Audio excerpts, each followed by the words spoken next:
पहलगाममध्ये झालेल्या दहशतवादी हल्ल्यानंतर अनेक पर्यटक जम्मू काश्मीरमध्ये अडकले होते.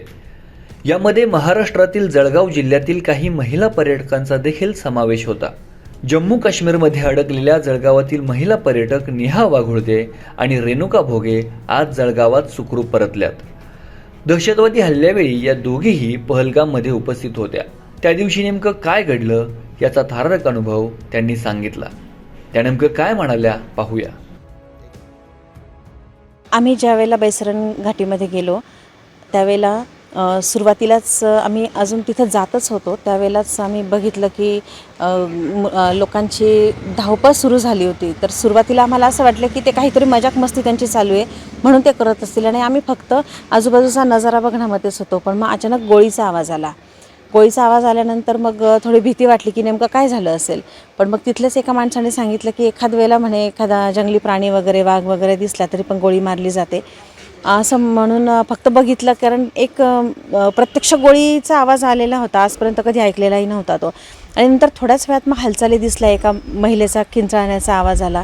त्यावेळेला मग व्यवस्थित बघितल्यावर कळलं की तिथं अतिरेकी होते आणि त्यांनी त्या बाईला पकडून ठेवलेलं होतं आणि तिच्यासमोर तिच्या नवऱ्याला त्यांनी गोळी मारलेली होती. आणि त्याच्यानंतर त्यांनी जो अंधाधुंद गोळीबार सुरू केला त्याच्यामध्ये तर सगळेजण घाबरलो. म्हणजे आम्हीसुद्धा घाबरलेलंच होतो. आम्ही लपून बसलो होतो तिथं. आम्हाला त्या CRPFने सांगितलं होतं की तुम्ही तिथं लपून राहा म्हणे, तुम्ही इथं आतंकवादी आलेले आहेत म्हणून. आणि त्या कंडिशनमध्येच मग आम्ही तिथं लपून राहिलो आणि तिथं बसूनच आम्ही सगळं बघत होतो. पण हातापायाला गोळे आलेले होते, भीतीदायक वातावरण होतं, खूप घाबरलेले होते सगळेजणं.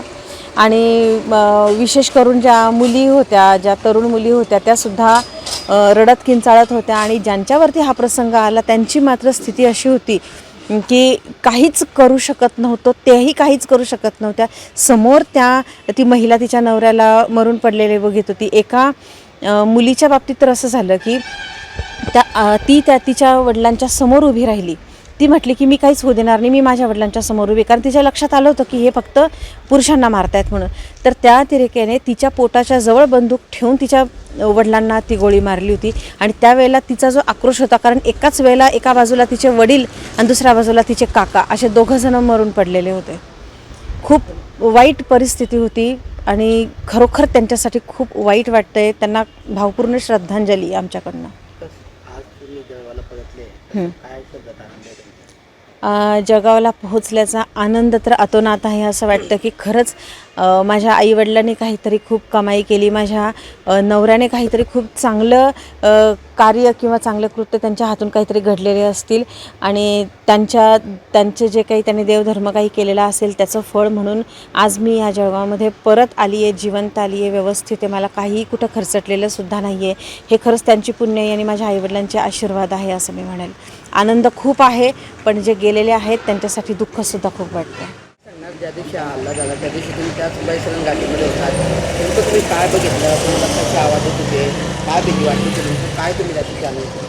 आम्ही ॲक्च्युली चंदनवाडी बेताब व्हॅली करून पहलगामचं जे मिनी काश्मीर, मिनी स्वित्झर्लंड म्हटलं जातं अशा ठिकाणी बैसरण व्हॅलीमध्ये गेलो.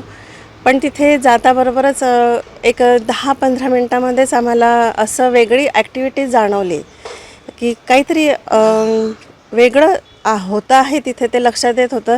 पण आरडाओरड चालू होतं तर आम्हाला असं जसं वाटलं की कोणी रील करतं आहे, आनंद व्यक्त करतं आहे, ह्यामुळे पण देखील आवाज होत असतील असं आम्हाला त्यावेळेला वाटलं. पण तिथले CRPF जवान आले, मग त्यांनी सांगितलं आम्हाला की असं असं तिथं चालू आहे, तर तुम्ही तुमचा आणि तुमच्या नातेवाईकांचा, तुमच्या मित्रमैत्रिणींचा जीव वाचवा. तुम्हाला जिथं जागा मिळेल, जिथं तुम्हाला लपण्यासारखं काही असेल तिथे तुम्ही लपा आणि आपला जीव वाचवा.